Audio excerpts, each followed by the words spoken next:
look at errors in medicine, this is a huge issue that we've begun to address, but really it's like having airplanes crash daily and people not addressing it. And this is something that we really need to look into.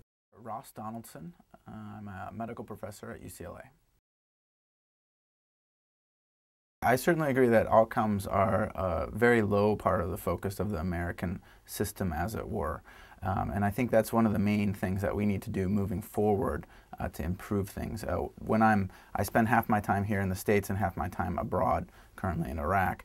And when I'm here in the States, what I'm working on is quality assurance and trying to improve those outcomes in our hospitals. And there's been a movement towards that lately with pay to performance and other things that have an outcome basis. But when you look at the healthcare system, especially from, say, a European perspective, whenever they talk about the American system, it's almost kind of a joke to them. They put it in quotes as a system, because in fact it's really not so much a system here as it is a conglomeration of interests, and those interests aren't really aligned to focus on outcomes as much as on other things. In the hospitals, the main focus now is actually for a physician, they get paid based on how many things they do. How many tests did you order? How many patients did you see? Actually really has no connection whatsoever with how did the patients do. The electronic medical record, it really has the potential to be very beneficial for error reduction on several levels. One is that having the information from a patient from other hospitals or even from your own hospital right there and readily available can really reduce the amount of errors you're making. You don't have to ask the patient again if they have an allergy because it's already there. And the newer computer technology systems can actually prevent you from making an error. For example, if the patient has an allergy to a certain medication and you prescribe a related medication, the computer might pop up a screen and say, hey, are you sure you really want to do that? And those are the kind of systems things. You always have to have the physician able to work around that, because sometimes you do actually want to do that. But it's somebody asking you the question that can really reduce the errors in the system. I think the medical record potentially is going to help a lot with the integrated care. But what's happened is that because we've put a very low focus on primary health care, we put a high focus on specialization. And what happens is that a patient comes in and they go to this specialist and that specialist, and if you don't have a person coordinating everything, you really can get in a lot of potential problems as a patient. And I think in some ways it's like having 12 chefs in cooking something. That each one has its own thing that they're trying to do. And what you really need to do, even if you're having a bunch of people make parts of your meal, is have one person being in charge and taking the overall care for the patient in mind. And really in our current healthcare system, we've kind of dropped that ball, the primary healthcare push. And I think that the specializations are important, as is access to emergency care. But you really need somebody after you're done with the emergency or to coordinate the other things to look after the patient going forward. Yeah, well, I think preventative healthcare is a big push, and it's a big and an important push, especially for the American healthcare system.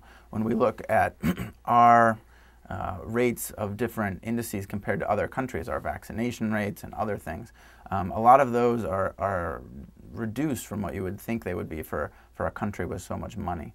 And it's really that kind of preventative care that can save money at a later date. We tend to focus in America a bit on the high technology afterwards. We'll come up with some great drug to treat measles after you've had it. But really we have very cheap vaccines to treat all these diseases. And it's on that level, on the public health level, that we're really kind of lacking here in the States. On this trip up to Mount Lakankabur, I had a pulse ox, which is a little machine that tests how much oxygen you have in the body, how much of the oxygen is bonded to hemoglobin. And in the old days, we didn't even actually have them.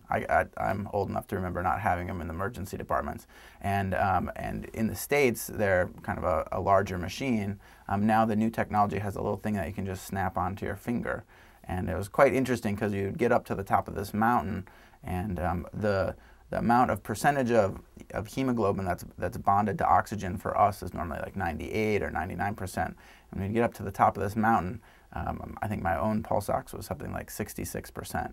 Now, if I had had that same level down here in the States, everybody would have been running around like it was an emergency, but quite a severe emergency. And yet, for all these people up there, it was fairly normal.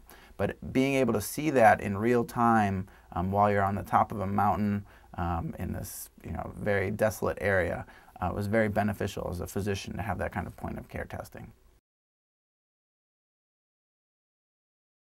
There's a lot of new technologies that are taking very new technology approach to low-income countries. So there's a bunch of work using mobile phone technology to do tests that are very expensive or difficult to do in the third world that you can actually are moving towards taking them and automating those processes. So with a very cheap technology like a cell phone, and the cell phone networks in a lot of the third world, low-income countries work quite well.